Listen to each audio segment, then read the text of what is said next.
या पंचवार्षिकचं शेवटचं अधिवेशन होतं.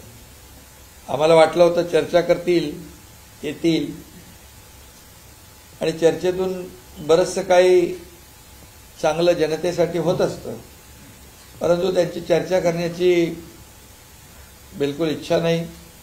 पत्रही दिले, त्या पत्रामध्ये पण काही नवीन मुद्दे नाहीत. तेच घिसेपिटे प्रश्न उत्तर, अंतिम आठवडा प्रस्तावासारखं. आणि एकंदरीत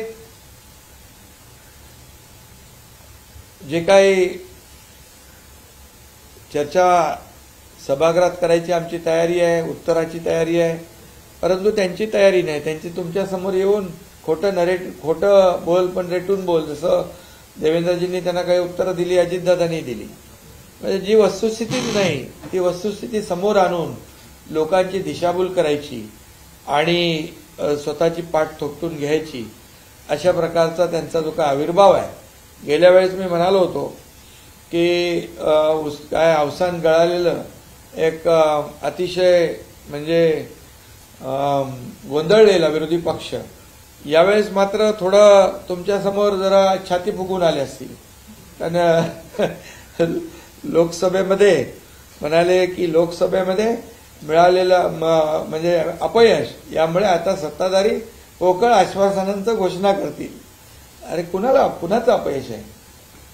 मोदीजींना हरवा हरवा हरवा म्हणून जंग पछाडलं तुम्ही. मोदी द्वेषाने पछाडले, संविधान बदलणार खोटं नरेटिव्ह सेट केलं, आरक्षण जाणार हे म्हटलं, सगळ्या गावागावामध्ये जाऊन हे सगळं खोटं नरेटिव्ह पसरवून तुम्ही काही प्रमाणामध्ये नक्की त्याच्यामध्ये क्षणिक तुम्हाला आनंद मिळालाय.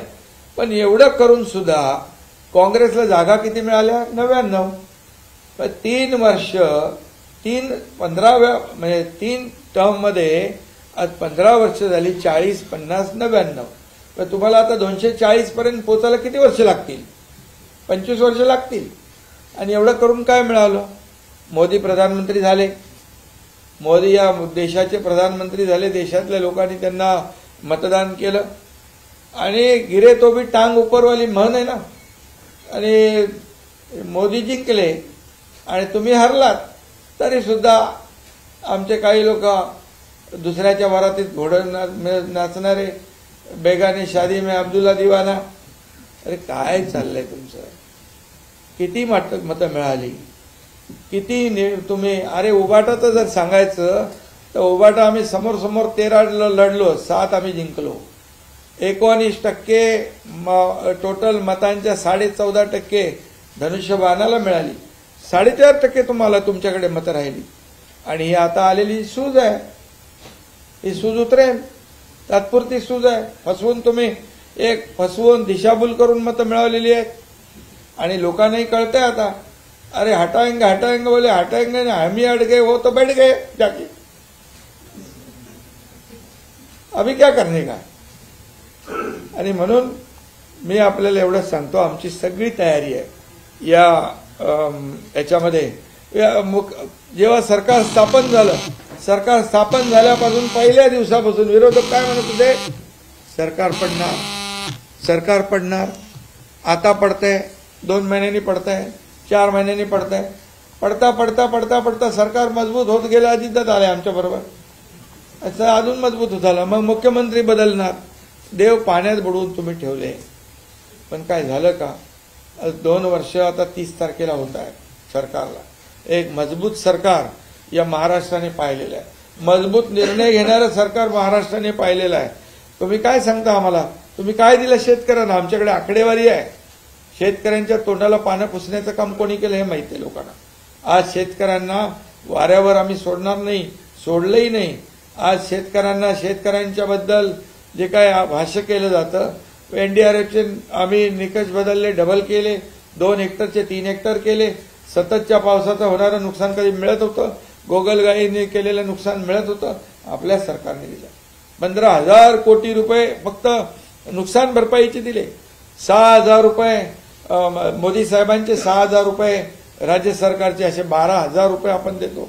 1 रुपयात पीक विमा योजना देणारं राज्य पहिलं राज्य आहे.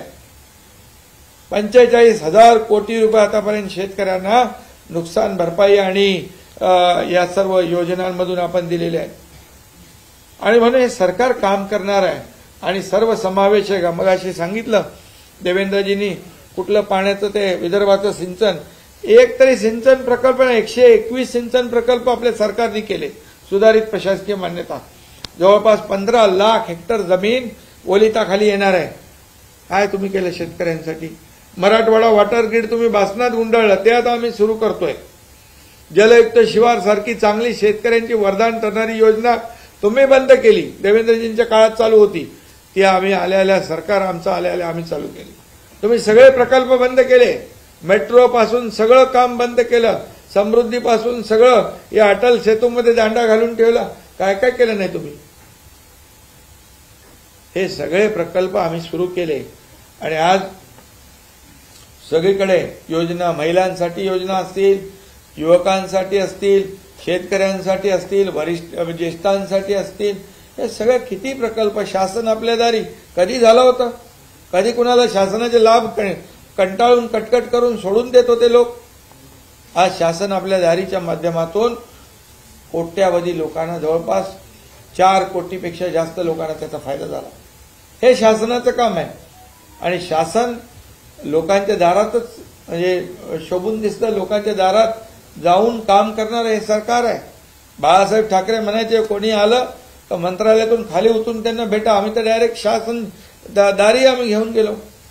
आणि म्हणून ह्या सगळ्या ज्या काही बाबी आहेत, खोटं बोला पण रेटून बोला, या परिस्थितीमध्ये थोडा काळ त्यांना आनंद झालेला आहे.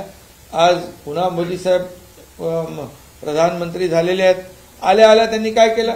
शेतकऱ्यांच्या जे काही इन्स्टॉलमेंट आहे, सन्मान, शेतकरी सन्मान योजना, त्याच्यावर सही केली. आज शेतकरी, कष्टकरी, गोरगरीब लोक आहेत, त्याच्यासाठी आम्ही काम करतोय. आणि यामध्ये तुम्हाला मी एवढंच सांगतो की खोटी आकडेवारी देऊन तुम्हाला क्षणिक आनंद घेता येईल, परंतु लोकांना फसवता येणार नाही. गेल्या 2 वर्षाच्या कामगिरीवर आता उद्या आमचा अर्थसंकल्प आहे. अर्थमंत्री इथे बसलेले आहेत आणि आम्ही खोट्या अफवांचा पाऊस पडणारे लोक नाही. आम्ही जे जे बोललोय ते दिलेलं आहे, तपासून घ्या. आणि उद्या देखील उद्याच्या अर्थसंकल्पातून काय काय निघेल ते जनतेच्या हिताचंच निघेल, शेतकऱ्यांच्या हिताचंच निघेल, माता भगिनींच्या हिताचं निघेल, तरुण बेरोजगार लोकांच्या हिताचं निघेल, ज्येष्ठांच्या हिताचं निघेल, सगळ्यांच्या हिताचंच. हे सर्व समावेशक, हे सर्वसामान्यांचं सरकार आहे. आणि आज तुम्ही खोटे आरोप करता. उद्योग पळाले, त्याच्यावर तुम्ही तर बोललात, उद्योग पळाले. अरे आज या महाराष्ट्रामध्ये जवळपास 1,37,00,000 कोटीची पहिली गुंतवणूक झाली, नंतर 5 लाख कोटीची इन्व्हेस्टमेंट झाली. महाराष्ट्र आता इंडस्ट्री फ्रेंडली स्टेट झालेला आहे आणि म्हणून येणाऱ्या सर्व गुंतवणुका ज्या आहेत या महाराष्ट्रामध्ये येत आहेत. महाराष्ट्रामध्ये पोटेन्शियल आहे, चांगलं इन्फ्रास्ट्रक्चर आहे, कनेक्टिव्हिटी आहे, स्किल मॅनपॉवर आहे. आणि तुम्ही काय केलं? तुम्ही माणूस आला की सगळं चर्चा झाल्यानंतर शेवटी आमचं काय? आम्ही ते विचारत नाही. तुम्हाला काय मदत पाहिजे सांगा, आम्ही रेड कार्पेट देतो, आम्ही सबसिडी देतो, सिंगल विंडो क्लिअरन्स आम्ही देतो. म्हणून तर मोठ्या प्रमाणात केसरकर इकडे आहेत. 4 लाख लोकांना जर्मनीमध्ये रोजगार देण्याचं एमओयू साईन झालेला आहे. आज लोडाच्या स्किल डेव्हलपमेंट याच्यामधून, डिपार्टमेंटमधून लाखो लोकांना नोकरी मिळाली.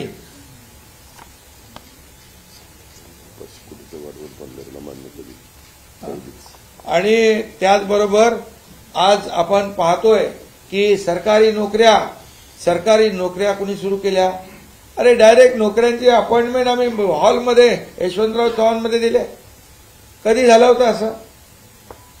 आणि म्हणून हे सगळं आज पोलीस भरती चालू आहे. आणि म्हणजे सर्व समावेशक हे सरकार काम करतंय. त्यामुळे त्यांच्या पायाखालची वाळू सरकले. मी तुम्हाला सांगतो, या कामाच्या जोरावर हे जे केलेले 2 वर्षामध्ये आम्ही घेतलेले निर्णय हे सर्वसामान्यांच्या हिताचे निर्णय आहेत. आज कोस्टल हायवे सुरू झाला, 2 ओपन केले. काय म्हणाले? आम्ही केलं. अरे तेव्हा देवेंद्रजी मुख्यमंत्री होते, सगळ्या केंद्राच्या परवानग्या त्यांनी मिळवून आणल्या, पण तुम्ही त्यांना भूमिपूजनाला बोलवायचं देखील तुम्ही एवढा कदरूपणा असतो का कुठं? हे छोट्या कोत्या वृत्तीचे लोक. आणि दुसरा अटल सेतू, समृद्धी हायवे, हे सगळे गेम चेंजर प्रकल्प आहेत. हे केले कोणी? यांना आम्ही जसं सरकार आल्यानंतर 2 वर्षामध्ये मेट्रोची कामं थांबलेली, मेट्रोची कामं सुरू केली.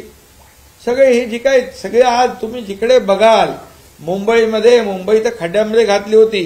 पहिला आम्ही आल्यानंतर मुंबईचे कॉन्क्रीटचे रस्ते करण्याचा निर्णय घेतला. आज त्याची कामं चालू झाली. 2 वर्षामध्ये खड्डेमुक्त मुंबई करण्याचा आम्ही निर्णय घेतला. त्याची अंमलबजावणी आम्ही करतोय. बाळासाहेब ठाकरे कुठले म्हणाले आरोग्याची बोजवारा उडालाय. आरोग्य यंत्रणेमध्ये बाळासाहेब ठाकरे आपला दवाखाना मुंबईमध्ये बघा, आज जाऊन बघा तिथे काय आपण लोकांना सेवा देतोय. आज मुंबईतल्या हॉस्पिटलमध्ये 0 प्रिस्क्रिप्शन, औषधाला पैसे लागणार नाहीत, तेव्हा पण निर्णय घेतलाय. आज कॅशलेस आपण सेवा देतोय, करतोय. त्यामुळे हे सगळं जे आहे, हेल्थ, एज्युकेशन, सगळ्याच क्षेत्रामध्ये, कृषी विभागामध्ये, सर्व क्षेत्रामध्ये, उद्योग विभागामध्ये आज ज्या पद्धतीने लोक येत आहेत, खऱ्या अर्थाने हा जो काही विकास आहे हा लोकांना पाहत नाही. आणि आता केंद्र सरकारमध्ये पुन्हा मोदीजी आलेत. त्यांनी मगाशी मी म्हटलं की शेतकऱ्यांसाठी निर्णय घेतला तसा वाढवणचा 67,000 कोटीचा प्रकल्प आज त्यांनी मंजूर केला. आज पूर्णपणे गेम चेंजर होईल, तिथे विकास होईल. आज जसं अटल सेतू किंवा मुंबई पुणेमुळे जे काही समृद्धीमुळे जो विकास झाला, आज मुंबईमध्ये आपण पाहिलं अटल सेतूच्या तिथे लँडिंग होतं, एअरपोर्ट होतोय, पनवेल त्या भागातला उरण, हा सगळा विकास होईल. पालघरचा विकास होईल. आणि मग संपूर्ण राज्याचा विकास झाला पाहिजे, ही भूमिका आम्ही घेऊन चाललेलो आहे. आणि म्हणूनच त्या ठिकाणी आज त्यांची जी काही पोटतिडीक आहे त्यांना कळलेलं आहे की ठीक आहे, आता एकदा ते ज्यांनी संविधान बदलणार म्हणून खोटं नॅरेटिव्ह तयार करून लोकांमध्ये भीती निर्माण करून आरक्षण तुमचं जाणार म्हणून आता लोकांनी ज्यांनी मतदान केलंय तेही आता पस्तावलेत. मोदीजी तर बसलेत तिकडे, प्रधानमंत्री बनलेले आहेत. आणि त्यामुळे हे सगळं जे आहे, आज आपण पाहिलं तर मुंबईमध्ये देखील 2 लाख 2.5 लाख मतं महाविकास आघाडीपेक्षा आम्हाला जास्त मिळालेले. आणि पर्सेंटेज किती? 0.1.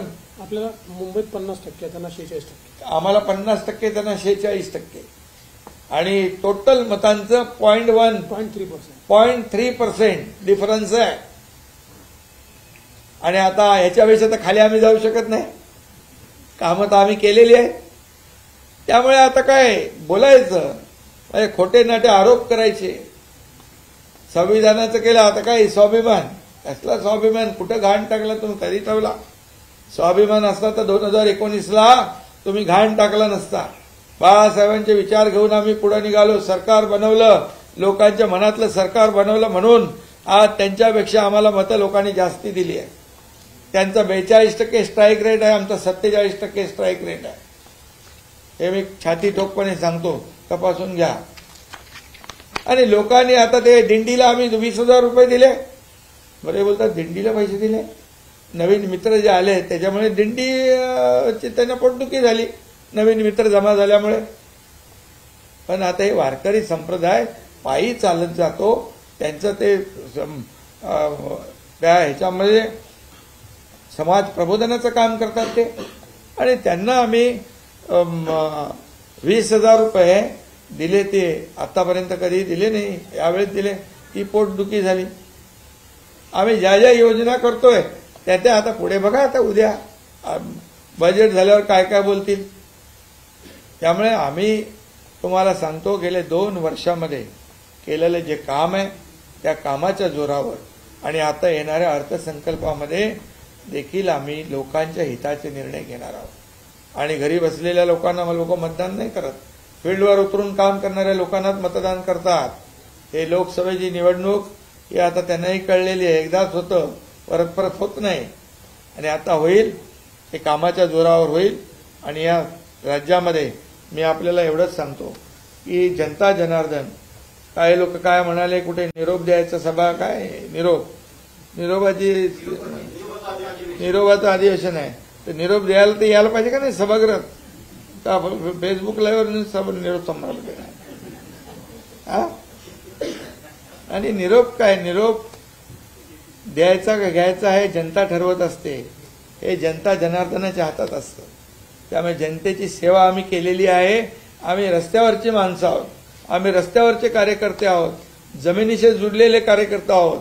आणि म्हणून जेव्हा आपत्ती येते तेव्हा शेतकऱ्यांच्या शेतात आम्ही जातो, जिथे कुठे आपत्ती येते तिथे जातो, महापुरात जातो, घरात नाही बसत. त्यामुळे लोकांना माहीत आहे काम करणारं सरकार कोण आहे आणि फक्त आरोप, खोटे आरोप करणारं सरकार कोण आहे. त्यामुळे आमची अधिवेशनामध्ये आमची तयारी आहे. हे शेवटचं अधिवेशन आहे या टर्मचं. लोकांचे प्रश्न सुटले पाहिजे, लोकांनी चर्चेमध्ये भाग घेतला पाहिजे, राज्याचे प्रश्न मांडले पाहिजे, आपल्या मतदारसंघातले प्रश्न मांडले पाहिजे, त्याला न्याय मिळवून घेतला पाहिजे, ही आमची तयारी आहे. आणि त्यामुळे विरोधकांनी ठीक आहे सरकार चुकत असेल तिथे ठीक आहे, परंतु सरकार विरोधाला केवळ विरोध करणं हे विरोधी पक्षाचं जे काय काम आहे ते त्यांनी आम्हाला वाटलं की या शेवटच्या अधिवेशनामध्ये ते थोडं आपापल्या मतदारसंघातली कामं, त्याची चर्चा, काही महत्वाचे विषय घेतील.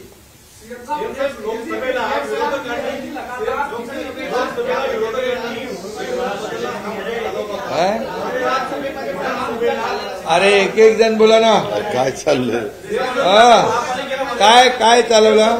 लोकसभेला संविधान बदलणार हा चालवला होता. आता महाराष्ट्राचा स्वाभिमान हा जो आहे तो आगामी विधानसभेला लावून धरणार आहे.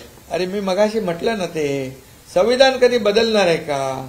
बाबासाहेबांचं संविधान, आपलं संविधान देशाचं संविधान जगात सर्वोत्तम आहे आणि मोदीजींनी तर त्याला कपाळाला लावलं. आणि दुसरी गोष्ट, बाबासाहेबांना कुणी हरवलं, काँग्रेसने 2दा हरवलं. अरे बाबासाहेब म्हणायचे जळकं घर आहे काँग्रेसचं, त्यापासून सावध राहा. आता त्यांना संविधान आठवलं. संविधान दिन आठवला का त्यांना. मोदीजींनी 2015ला संविधान दिन सुरू केला. आज बाबासाहेबांचं लंडनमधलं घर स्मारक बनवलं. आज आपण इथे मुंबईमध्ये इंदू मिलमध्ये जगाला हेवा वाटावा असं स्मारक करतोय. काय तुम्हाला बोलायचा अधिकार आहे संविधान बदलणार म्हणून. अरे जोपर्यंत सूर्यचंद्र आहे तोपर्यंत संविधान कोणीच बदलू शकत नाही. पण हे एकदा मुद्दा विरोधात घेऊन आलेले आहेत. दुधाचा जर प्रश्न पाहिला, अरे ते दुधाचा वगैरे त्यांनी काय दिलंय. आम्ही निर्णय घेतलाय, कालच्या बैठकीतच आम्ही निर्णय घेतलाय. शेतकऱ्यांसाठी खरीपाच्या बैठकीमध्ये अनेक निर्णय आम्ही घेतलेत आणि ते तुम्हाला कळते.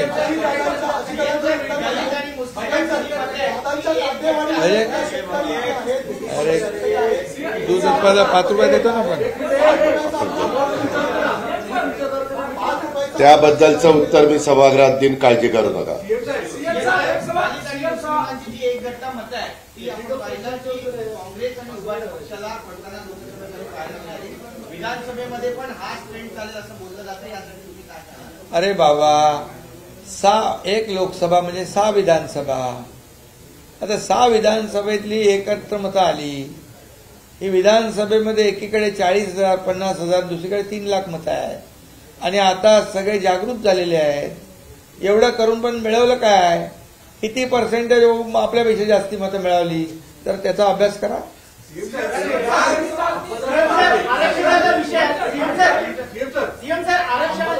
विरोधी पक्ष नेत्यांच्या कार्यालयातलं काही अधिकाऱ्यांना तारांकित प्रश्न लक्षवेधीवरून काही तक्रारी स्वरूपात दिले जात आहेत. खरंच असे काही तक्रारी आल्यात का प्रशासनाकडनं की काही अधिकाऱ्यांना ब्लॅकमेलिंग करणं, अधिवेशनाच्या तोंडावर काही प्रश्न विचारले जाणार. कोण अंबादास करतात का ब्लॅकमेल. ते तपासून घेऊ ना. आमच्याही कानावर आल्यात ते. आरक्षणाच्या विषयामध्ये हा जो शब्द आहे हा कळीचा मुद्दा ठरतोय आणि दोन्ही समुदाय, मराठा समुदाय किंवा ओबीसी समुदाय, याच सगळे सोयरे या मुद्द्यावरती अडून. अरे बाबा बघा, भूमिका काय आहे. सरकारची भूमिका पहिल्या दिवसापासून स्पष्ट आहे. आजही आहे, उद्याही आहे. मराठा समाजाला आरक्षण देताना ओबीसी किंवा इतर समाजावर अन्याय आम्ही करणार नाही. त्याप्रमाणे आम्ही विशेष अधिवेशन घेतलं, मराठा समाजाला 10% आरक्षण दिलं. त्याचबरोबर कुणबी प्रमाणपत्र, ज्या जुन्या नोंदी कुणबी होत्या ज्यांना मिळत नव्हते, जस्टिस शिंदे कमिटी करून आम्ही त्यांना द्यायला लागलो. ते सुरू झालेलं आहे. आता एक ड्राफ्ट नोटिफिकेशन काढलं आहे की त्याच्यावर हरकती आलेल्या आहेत. त्या हरकतींच्यावर स्क्रुटिनी चालू आहे. त्याचबरोबर सर्वपक्षीय बैठक आपण आयोजित केलेली आहे आणि त्या बैठकीमध्ये सारासार विचार करून सर्वांची मतं घेऊन निर्णय घेऊ.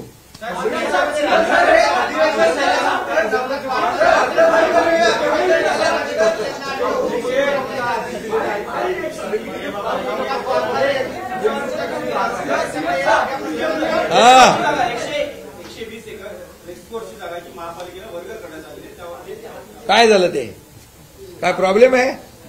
अरे ते तर आपण सेंट्रल पार्क म्हणजे इंटरनॅशनल वर्ल्ड क्लास आपण तो हे करतोय, मोठं गार्डन करतोय, सेंट्रल पार्क करतोय. आतापर्यंत तिथे रेसकोर्स होतं. रेसकोर्स ठेवून आपण 120 एकर जागा घेतली. त्या जागेवर एक कुठलंही बांधकाम होणार नाही. ती जागा पूर्णपणे गार्डन म्हणून आपण वापरणार त्या ठिकाणी. आणि दुसरी गोष्ट आपलं जे कोस्टलचं गार्डन होणार आहे ते 200 म्हणजे 180 एकर आणि हे 120 एकर खालून आपण सबवे करून हे गार्डन एक करणार. 300 एकरचा सेंट्रल पार्क मुंबईत होणार. 300 एकर. तुम्ही विचार करा ही हिंमत कुणी दाखवली? आपल्या सरकारने. मग महालक्ष्मीपेक्षा मग ते का थांबलं? एकदा सुरुवात केली होती मागच्या सरकारमध्ये, मग कुठं अडकलं? कोण त्यांना भेटलं? मग महालक्ष्मीतलं त्यांना महालक्ष्मी राहिली बाजूला. लक्ष्मी दर्शन झालं का? काय झालं? का थांबलं? ते थांबलं का? आणि ते आम्ही करण्याचं धाडस केलंय. मुंबईकरांना विरंगुळा म्हणून जसे आम्ही आता प्रकल्प मोठे करतोय, कोस्टल अटल सेतू केलाय, इतर प्रकल्प करतोय, मुंबईचं सुशोभीकरण करतोय, तसं 300 एकराचं सेंट्रल पार्क वर्ल्ड क्लास जागतिक दर्जाचं आम्ही करतोय. तुम्हाला काय अडचण आहे?